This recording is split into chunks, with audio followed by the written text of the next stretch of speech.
നമ്മളിപ്പോൾ ഒന്ന് പ്രാർത്ഥിച്ച് ഒരുങ്ങുന്നതിന് മുമ്പ് ഒരിക്കൽ കൂടി ഒന്ന് പരിശുദ്ധാത്മാവിനെ വിളിച്ച് പ്രാർത്ഥിക്കുകയാണ്.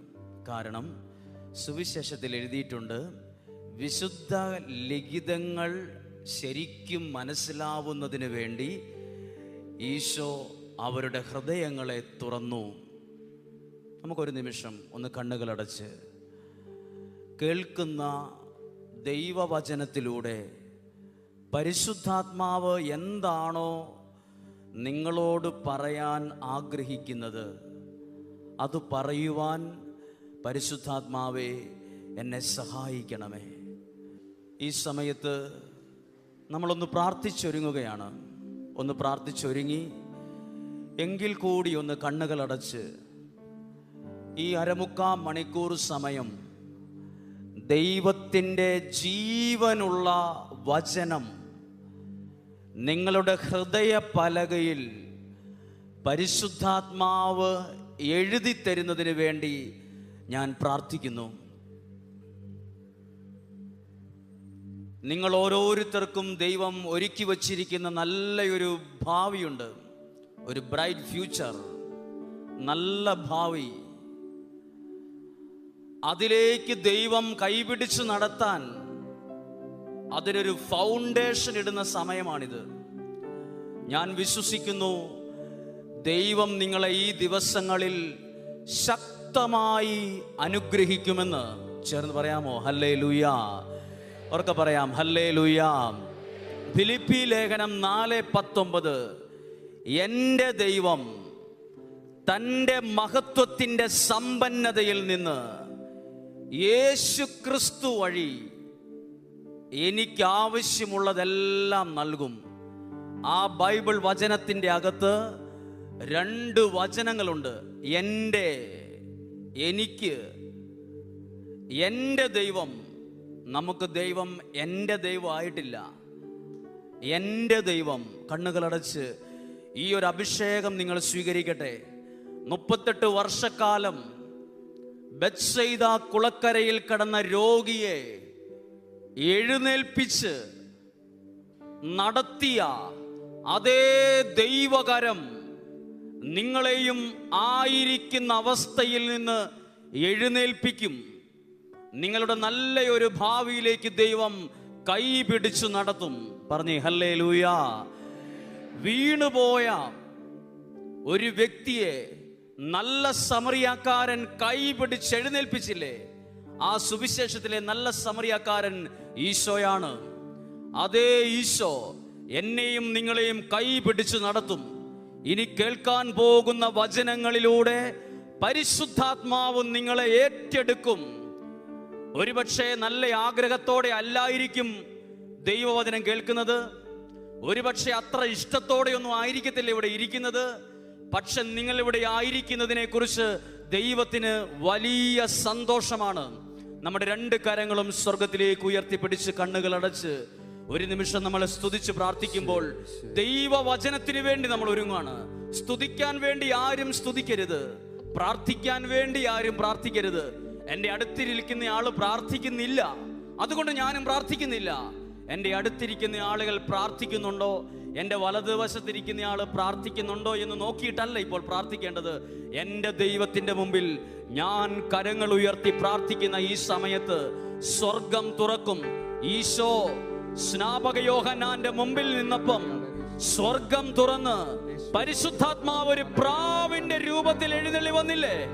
അതുപോലെ ഒരു ആത്മശക്തി, ഒരു അഭിഷേകം, ഒരു അനോയിന്റിംഗ് ഈ സമൂഹത്തിൽ വ്യാപരിക്കും. ആഗ്രഹത്തോടെ സ്തുതിക്കുന്നു. Hallelujah, hallelujah, hallelujah, hallelujah, hallelujah, hallelujah. എല്ലാവരും സ്തുതിക്കുന്നു, സ്തുതിക്കുന്നു, ശക്തിയോടെ സ്തുതിക്കുന്നു. അനോയിന്റിംഗ് പവർ, ഒരു അഭിഷേക ശക്തി നിറയാൻ. Hallelujah, hallelujah. ദൈവമേ നന്ദി പറയുന്നു, നന്ദി പറയുന്നു. ഓ ദൈവത്തിന്റെ ശക്തമായ ഇടപെടൽ ഈ സമൂഹത്തിൽ ഓരോ വ്യക്തികളിലും ഉണ്ടാകട്ടെ. ഓരോ വ്യക്തികളെയും ഏറ്റെടുക്കണമേ. ദൈവം ഇവരുടെ കൈക്ക് പിടിച്ച് ഇവരെ നടത്താൻ ഇടവരുത്തട്ടെ. Hallelujah, hallelujah, hallelujah. ദൈവമേ നന്ദി പറയുന്നു, നന്ദി പറയുന്നു. ഓ പരിശുദ്ധാത്മാവേ, ഒരു പുത്തൻ അഭിഷേകം, a new anointing, വചനത്തിന്റെ അഭിഷേകം നിറയുന്നതിന് വേണ്ടി പ്രാർത്ഥിക്കുന്നു. ഹല്ലേലൂയ. യേശുവേ ആരാധന, ആരാധന. ദൈവവചനം കേൾക്കുവാൻ ഈശോ അവരുടെ ഹൃദയത്തെ തുറന്നെങ്കിൽ ഈ ഓഡിറ്റോറിയത്തിലായിരിക്കുന്ന സകല വ്യക്തികളുടെയും ഹൃദയങ്ങളെ പരിശുദ്ധാത്മാവേ തുറക്കണമേ. Hallelujah, hallelujah. യേശുവേ സ്തുതിക്കുന്നു, സ്തുതിക്കുന്നു. നന്ദി പറയുന്നു, നന്ദി പറയുന്നു. Hallelujah, hallelujah, hallelujah. സാധിക്കുമെങ്കിൽ കരങ്ങൾ ഹൃദയത്തോട് ചേർത്ത് നിങ്ങളെ അനുഗ്രഹിക്കുവാൻ ഇഷ്ടപ്പെടുന്നൊരു ദൈവം ഇവിടെയുണ്ട്. നിങ്ങളെ വെറുതെ അനുഗ്രഹിക്കാനല്ല, വ്യക്തിപരമായി. നമ്മുടെ ദൈവത്തിൻ്റെ പ്രത്യേകത നമ്മെ വ്യക്തിപരമായി അനുഗ്രഹിക്കുന്ന ദൈവമാണ്. വ്യക്തിപരമായി, വ്യക്തിപരമായി. പരിശുദ്ധ അമ്മേ, അമ്മ ഞങ്ങൾക്ക് വേണ്ടി മാധ്യസ്ഥം വഹിച്ച് പ്രാർത്ഥിക്കണമേ. ഈശോ മിശിഹായ്ക്ക് പരസ്പരം സ്തുതി കൊടുത്ത് നമുക്കിരിക്കാം. ഈശോയിൽ ഏറ്റവും സ്നേഹമുള്ളവരെ, നിങ്ങളെ ഓരോരുത്തരെയും വളരെ ബഹുമാനത്തോടും വളരെ സ്നേഹത്തോടും കൂടെ കാണുന്നു. നിങ്ങളുടെ സാന്നിധ്യത്തെ വിലയുള്ളതായിട്ട് കാണുന്നു. ഞാൻ മുമ്പേ പറഞ്ഞൊരു വിഷയം, ഈ ദിവസങ്ങളിലൂടെ നിങ്ങളുടെ ഓരോരുത്തരുടെയും ജീവിതത്തിൽ ദൈവത്തിൻ്റെ വ്യക്തിപരമായ ഒരു അനുഗ്രഹം നിങ്ങളുടെ മേൽ വരും. അത് ദൈവത്തിൻ്റെ ഒരു ആഗ്രഹമാണ്. ദൈവത്തിൻ്റെ ഒരു ഹിതം നിങ്ങളെ അറിയിച്ചു എന്ന് മാത്രമേ ഉള്ളൂ. വ്യക്തിപരമായി നിങ്ങളെ അനുഗ്രഹിക്കും. നിങ്ങൾ വിചാരിക്കുന്നതിനേക്കാൾ കൂടുതൽ അളവിൽ ഉയർച്ചയും വളർച്ചയും നിങ്ങളുടെ ജീവിതത്തിൽ ദൈവം നിങ്ങൾക്ക് ഈ ദിവസങ്ങളിലൂടെ തന്നിരിക്കും. അത് ദൈവത്തിൻ്റെ ഒരു വാഗ്ദാനമാണ്. ഹല്ലേലൂയ. പ്രിയപ്പെട്ടവർ, ഇന്ന് നമ്മൾ നല്ലൊരു കുമ്പസാരത്തിന് ഒരുക്കമായിട്ടുള്ള ദൈവവചനങ്ങളാണ് ചിന്തിക്കുന്നത്. ഈ ദൈവവചനത്തിൽ വിശുദ്ധ ലൂക്കായുടെ സുവിശേഷത്തിൽ 15-ാം അധ്യായം മുഴുവൻ അതിൻ്റെ 3-4 പാരഗ്രാഫിൽ ഒരേ വചനങ്ങൾ 3 പ്രാവശ്യം ആവർത്തിക്കപ്പെട്ടിട്ടുണ്ട്. ഒരു വചനങ്ങൾ 3 പ്രാവശ്യം. ബൈബിൾ ഉണ്ടെങ്കിൽ എടുക്കാം. വിശുദ്ധ ലൂക്കായുടെ സുവിശേഷം 15-ാം അധ്യായം 7-ാമത്തെ വാക്യം 1-ാമത്തെ പ്രാവശ്യം പറയുന്ന വാക്കാണ്. 15-ാം അധ്യായം 7-ാമത്തെ വാക്യം, അതുപോലെ തന്നെ അനുതാപം ആവശ്യമില്ലാത്ത 99 നീതിമാന്മാരെ കുറിച്ച് എന്നതിനേക്കാൾ, അടുത്ത വചനം ഒന്ന് വായിക്കാമോ? അനുതപിക്കുന്ന ഒരു പാപിയെ കുറിച്ച് സ്വർഗത്തിൽ സന്തോഷമുണ്ടാകും, ഭൂമിയിൽ സന്തോഷമുണ്ടാകും എന്നെഴുതിയിട്ടേയില്ല. ആരെക്കുറിച്ച്? അനുതപിക്കുന്ന ഒരു പാപിയെക്കുറിച്ച്. ഈ ഭൂമിയിൽ എവിടെയും സന്തോഷം ഉണ്ടാവില്ല. നിങ്ങളുടെ കൂട്ടുകാരുടെ ഇടയിൽ സന്തോഷമുണ്ടാവില്ല. പഠിക്കുന്ന കോളേജിൽ സന്തോഷം ഉണ്ടാകണം നിർബന്ധമില്ല. നമ്മളുടെ എവിടെയും ഈ ഭൂമിയിൽ എവിടെയും ഒരു സന്തോഷം ഉണ്ടായെന്ന് വരില്ല. പക്ഷെ അനുതപിക്കുന്ന ഒരു പാപിയെക്കുറിച്ച് എവിടെ സന്തോഷം ഉണ്ടാവും? സ്വർഗത്തിൽ. പറഞ്ഞേ ഹല്ലേലൂയ. ഇതേ വചനം വീണ്ടും ആവർത്തിക്കപ്പെടുന്നു. 15-ാം അധ്യായം 10-ാമത്തെ വാക്യം വായിക്കാമോ? ഓർക്കെ. 15-ാം അധ്യായം 10-ാമത്തെ വാക്യം. അതുപോലെ തന്നെ വീണ്ടും അതേ വചനം ആവർത്തിക്കുകയാണ്. അനുതപിക്കുന്ന ഒരു പാപിയെ കുറിച്ച് ദൈവത്തിൻ്റെ ദൂതന്മാരുടെ മുമ്പിൽ സന്തോഷമുണ്ടാകും എന്ന് നിങ്ങളോട് ഞാൻ പറയുന്നു. സാധ്യതയുണ്ടെന്നല്ല. ഇനി 3-ാമത്തെ വചനം 15-ാം അധ്യായം 11 മുതലുള്ള തിരുവചനങ്ങളിൽ അനുതപിക്കുന്ന ഒരു പാപിയെക്കുറിച്ച് സ്വർഗം സന്തോഷിക്കുന്ന കാര്യമാണ്. ഇനി ഇവിടെ ശ്രദ്ധിച്ചേ. ദൈവം ഈ ഭൂമിയെ മുഴുവൻ, ലോകത്തെ സൃഷ്ടിച്ചത് 2 വാക്കിലേ എഴുതിയിട്ടുള്ളൂ. ബൈബിളിൻ്റെ ആദ്യം നോക്കിക്കേ. ദൈവം ഈ ഭൂമിയെ സൃഷ്ടിച്ചു. എല്ലാം 2-3 സെൻറ്റൻസ് തീർന്നു.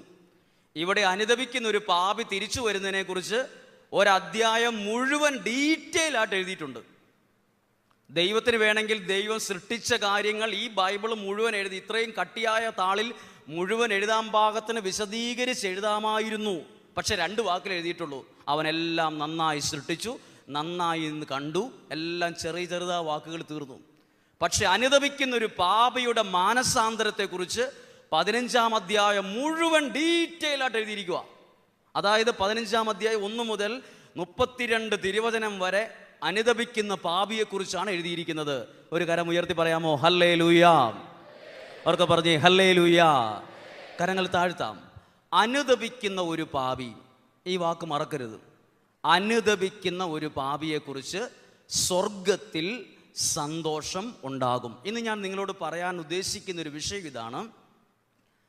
നിങ്ങളിവിടെ ശ്രദ്ധിക്കുമെങ്കിൽ നിങ്ങൾക്ക് തിരിച്ചറിയാം, സ്വർഗത്തിൽ സന്തോഷമുണ്ടാകുമെന്ന് ഒരു സ്ഥലത്തെ എഴുതിയിട്ടുള്ളൂ. ഇസ്രായേൽ ജനത്തിന് വേണ്ടി ചെങ്കടൽ മോശ 2 ദൈവശക്തിയിൽ 2 മാറ്റിയപ്പം സ്വർഗം സന്തോഷിച്ചു എന്ന് എഴുതിയിട്ടുണ്ടോ? ഇല്ല. മരിച്ച് ചെയ്യാൻ തുടങ്ങിയ ലാസർ ജീവിതത്തിലേക്ക് തിരിച്ചു കൊണ്ടുവന്നപ്പം ഭയങ്കര ഒരു അത്ഭുതം സംഭവിച്ചപ്പം സ്വർഗം സന്തോഷിച്ചു എഴുതിയിട്ടില്ല. 38 വർഷമായി ബെത്സൈദ കുളക്കരയിൽ കിടന്ന രോഗിയായ മനുഷ്യനെ ജീവിതത്തിലേക്ക് തിരിച്ചു കൊണ്ടുവന്നപ്പം സ്വർഗം സന്തോഷിച്ചു എന്ന് എഴുതിയിട്ടില്ല. കൂനുള്ള ഒരു സ്ത്രീയെ സുഖപ്പെടുത്തിയപ്പോൾ സ്വർഗം സന്തോഷിച്ചു എന്ന് എഴുതിയിട്ടില്ല.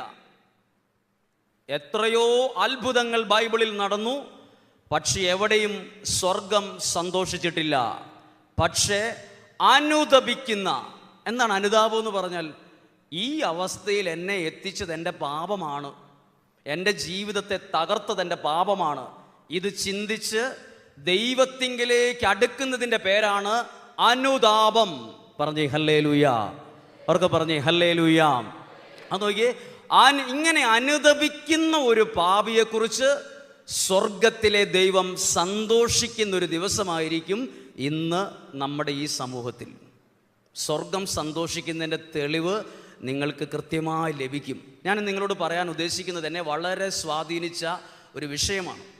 അതായത് ആ വിഷയത്തിൻ്റെ പേര് വിശ്വസ്തത എന്നാണ്. വിശ്വസ്തത, ആ വാക്കൊന്ന് പറഞ്ഞു. ആ വാക്കിൽ തന്നെ ഭയങ്കര ഒരു നിറവുണ്ട്. വിശ്വസ്തത. വിശ്വസ്തത ഒരു ഭയങ്കര പോസിറ്റീവ് എനർജിയുള്ള വാക്കാണ് വിശ്വസ്തത. ആരുടെ മുമ്പിൽ? അതിൻ്റെ ഏറ്റവും ഞാനിന്ന് പറയാൻ പോകുന്ന വിഷയത്തിൻ്റെ ആദ്യത്തെ അതിൻ്റെ ഒരു മുഴുവൻ വാക്കൊരു സെൻറ്റൻസിൽ കൊണ്ടുവന്നാൽ എങ്ങനെ പറയാൻ പറ്റും? വിശ്വസ്തനായ വ്യക്തികളെ ദൈവം ഉയർത്താൻ ദൈവം തന്നെ മുൻകൈ എടുക്കും. വിശ്വസ്തത. ഇനി ദൈവം പ്രാർത്ഥിക്കുന്നവരെയാണോ ഉയർത്തിയിട്ടുള്ളത്, വിശ്വസ്തരെയാണോ ഉയർത്തിയിട്ടുള്ളത്? ബൈബിൾ പരിശോധിച്ച് നോക്കിയോ. പ്രാർത്ഥിക്കുന്നവരെയാണോ ദൈവം കൂടുതൽ അനുഗ്രഹിച്ചത്, അതോ വിശ്വസ്തരെയാണോ ദൈവം കൂടുതൽ അനുഗ്രഹിച്ചത്? ബൈബിൾ ശരിക്കും മനസ്സിലായാൽ ഓർക്കും, പ്രാർത്ഥിക്കുന്നവരെക്കാൾ കൂടുതൽ ദൈവം അനുഗ്രഹിച്ചത് വിശ്വസ്തരെയാണ്. നമ്മൾ അനേകം ആളുകൾ വിശ്വസ്തരല്ല. വിശ്വസ്തരെ ദൈവം ഉയർത്തും. വിശ്വസ്തരായ ഒരുപാട് ആളുകളെ കുറിച്ച് നമ്മൾ പറഞ്ഞിട്ടുണ്ട്, ഉയരത്തില്ല, അവർ രക്ഷപ്പെടുകയില്ല, ജോലി കിട്ടൂല, പലതും വിധിച്ചിട്ടുണ്ട്. എന്നാൽ നോക്കിക്കോ, വിശ്വസ്തരെയെല്ലാം മനുഷ്യൻ വിധിച്ചതുപോലെയല്ല, ദൈവം നനച്ചതുപോലെ ഉയർത്തിയിട്ടുണ്ട്. പറഞ്ഞേ ഹല്ലേലൂയാ. ഇനി ഞാൻ ബൈബിളിൽ ഒരു കാര്യം പറയാണ്. താലന്തുകളുടെ ഉപമയിൽ, അതായത് ദൈവം കോപിച്ചത് പ്രാർത്ഥിക്കാതിരുന്നപ്പോഴാണോ വിശ്വസ്തത കാണിക്കാതിരുന്നപ്പോഴാണോ? അത് ബൈബിളിൽ കൃത്യമായിട്ട് നിങ്ങൾക്ക് പറയാൻ പറ്റും. അതായത് ശിഷ്യന്മാർ ഈശോ ഒറ്റിക്കൊടുക്കുന്നതിൻ്റെ കുറച്ച് സമയത്തിന് മുമ്പ് ഈശോ പ്രാർത്ഥിക്കാൻ പോകാൻ നേരത്ത് ശിഷ്യന്മാരോട് പറഞ്ഞു, നിങ്ങൾ ഉണർന്നിരുന്ന് പ്രാർത്ഥിക്കുവിൻ. ഇങ്ങനെ പറഞ്ഞു. പക്ഷേ ഈശോ വന്ന് നോക്കിയപ്പോഴെല്ലാം ശിഷ്യന്മാർ ഉറങ്ങുമായിരുന്നു. ഈശോ വഴക്ക് പറഞ്ഞോ ഇല്ലയോ? ആരോടും വഴക്ക് പറഞ്ഞില്ല. നിങ്ങൾക്ക് 1 മണിക്കൂറെങ്കിലും ഉണർന്നിരിക്കാൻ പാടില്ലേ? അത്രേ ചോദിച്ചുള്ളൂ. പറഞ്ഞേ ഹല്ലേലൂയാ. പക്ഷേ ശിഷ്യന്മാർ ഉറങ്ങിയപ്പം ഈശോ വഴക്ക് പറഞ്ഞില്ല. 1 മണിക്കൂർ ഉണർന്നിരുന്ന് പ്രാർത്ഥിക്കാൻ പറ്റില്ല എന്ന് ചോദിച്ചു. ഇനി ബൈബിളിൽ താലന്തുകളുടെ ഉപമയുണ്ട്. താലന്തുകളുടെ ഉപമ അതെവിടെയാണ്? ബൈബിൾ ഉണ്ടെങ്കിൽ എടുത്തോ. വിശുദ്ധ മത്തായിയുടെ സുവിശേഷം 25-ാം അധ്യായം 14 മുതലുള്ള തിരുവചനങ്ങൾ. വിശുദ്ധ മത്തായിയുടെ സുവിശേഷം 25-ാം അധ്യായം 14-ാമത്തെ തിരുവചനം മുതൽ. ഒന്ന് ഉറക്കെ വായിക്കാമോ നിങ്ങൾക്ക് ആർക്കെങ്കിലും? ഒരുവൻ യാത്ര പുറപ്പെടുന്നതിന് മുമ്പ് ഭൃത്യന്മാരെ വിളിച്ച് അവൻ്റെ സമ്പത്ത് ഉള്ളത് മുഴുവൻ അവരെ ഭരമേൽപ്പിച്ചതുപോലെയാണ് സ്വർഗരാജ്യം. ഒന്നാമത്തെ സെന്റൻസ് കഴിഞ്ഞു. 15-ാമത്തെ വാക്യം. അവൻ ഓരോരുത്തരുടെയും അത് നോക്കി കഴിവ് അനുസരിച്ച്. ഇവിടെ ഇരിക്കുന്ന എത്ര പേരുണ്ട്? 1000-ഓ 1500-ഓ 2000 ആയിക്കോട്ടെ. ഇവിടെ ഇരിക്കുന്നവരുടെ കഴിവുകൾ ഓരോ തരത്തിലാണ്. ബൈബിളിൽ നോക്കിക്കേ, ഓരോരുത്തർക്കും അവരവരുടെ കഴിവ് അനുസരിച്ച്, എല്ലാവർക്കും തുല്യമായിട്ടല്ല, ഓരോരുത്തർക്കും അവരവരുടെ കഴിവ് അനുസരിച്ച് ഒരുവന് 5 താലന്തും മറ്റൊരുവന് 2 താലന്തും വേറൊരുവന് 1 കൊടുത്തതിന് ശേഷം യാത്ര പുറപ്പെട്ടു. പറഞ്ഞേ ഹല്ലേലൂയ. ഇവിടെ ശ്രദ്ധിച്ചേ, ഒരാൾക്ക് 5 താലന്ത്, വേറൊരാൾക്ക് 2 താലന്ത്, വേറൊരാൾക്ക് 1 താലന്ത്. 3 രീതിയിലാണ് ദൈവം കൊടുത്തേ. അങ്ങനെയാണെങ്കിൽ 1500 രീതിയിലായിരിക്കും ദൈവം ഇവിടെ തരുന്നത്. ഇവിടെ 1500 പേരുണ്ടെങ്കിൽ 2000 പേരുണ്ട്, 2000 രീതിയിലായിരിക്കും ദൈവം വിളമ്പുന്നത്. ഒരാൾക്ക് 5, ഒരാൾക്ക് 2, ഒരാൾക്ക് 1. ഇവിടെ കൊടുത്തതിൻ്റെ അനുസരിച്ചുള്ള പ്രത്യേകതയല്ല, കിട്ടിയതിൻ്റെ അടിസ്ഥാനത്തിൽ വിശ്വസ്തത കാണിച്ചവരെ ദൈവം അനുഗ്രഹിച്ചതായി ബൈബിളിലുണ്ട്. പറഞ്ഞേ ഹല്ലേലൂയ. അതായത് എനിക്ക് ലഭിച്ച ദൈവകൃപയോട് ഞാൻ വിശ്വസ്തത കാണിക്കുമ്പോൾ എന്നെ ഉയർത്താൻ ദൈവം മുൻകൈയെടുക്കും. ഏറ്റവും മുമ്പിൽ ദൈവം നിൽക്കും. പറഞ്ഞേ ഹല്ലേലൂയ. ബാക്കി വായിക്കുന്നു. 16-ാമത്തെ തിരുവചനം. 5 താലന്ത് ലഭിച്ചവൻ ഉടനെ പോയി വ്യാപാരം ചെയ്തു. അപ്പൊ അതിൻ്റെ അർത്ഥം എന്നാ? വിശ്വസ്തത കാണിച്ചു.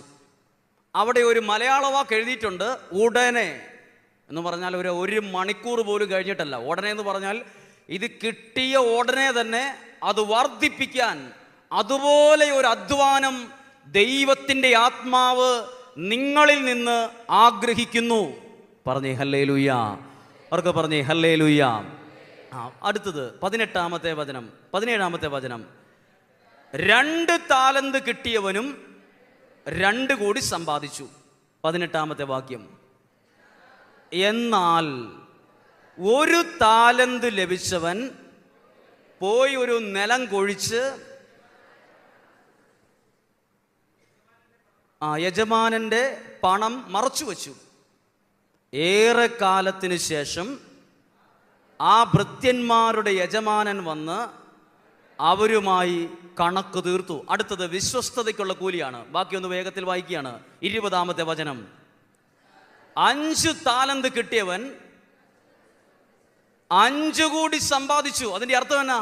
എനിക്ക് 5 തന്നത്, ഞാൻ 5 കൂടി വർദ്ധിപ്പിച്ച് അങ്ങ് തന്ന ഈ കാര്യത്തോട് ഞാൻ വിശ്വസ്തത കാണിച്ചു എന്നറിയിച്ചു. ഇവിടെ ഇരിക്കുന്ന എത്ര പേർക്ക് ധൈര്യമുണ്ട്? നിങ്ങൾക്ക് 10, 20, 25 വയസ്സൊക്കെ ആയവരുണ്ടാകാം. അല്ലെങ്കിൽ എത്ര വയസ്സാണോ, ഈ വയസ്സിനുള്ളിൽ ഇത്രയും നാള് ഞാൻ വിശ്വസ്തയോടെയാണ് നിന്നേന്ന് എത്ര പേർക്ക് ധൈര്യത്തോടെ പറയാൻ പറ്റും? നമുക്ക് പറയാൻ പറ്റത്തില്ല. എന്നാൽ ഇന്നു മുതൽ നിങ്ങൾക്ക് ദൈവസന്നിധിയിൽ ധൈര്യപൂർവ്വം പറയാൻ കഴിയുമെങ്കിൽ ദൈവം നിങ്ങൾക്ക് വേണ്ടി നിലനിൽക്കും. പറഞ്ഞേ ഹല്ലേലൂയ. എനിക്ക് നിങ്ങളോട് പറയാൻ ഒരു കാര്യമുണ്ട്. എൻ്റെ ജീവിതത്തിൽ നിന്ന് ഞാൻ ദൈവസന്നിധിയിൽ വിശ്വസ്തത കാണിച്ച നാളുകൾ മുതലാണ് എനിക്ക് ദൈവത്തിൻ്റെ അനുഗ്രഹത്തിൻ്റെ അളവും വർദ്ധിച്ച് കിട്ടിയത്. എന്താണ് വിശ്വസ്തത എന്ന് പറഞ്ഞാൽ?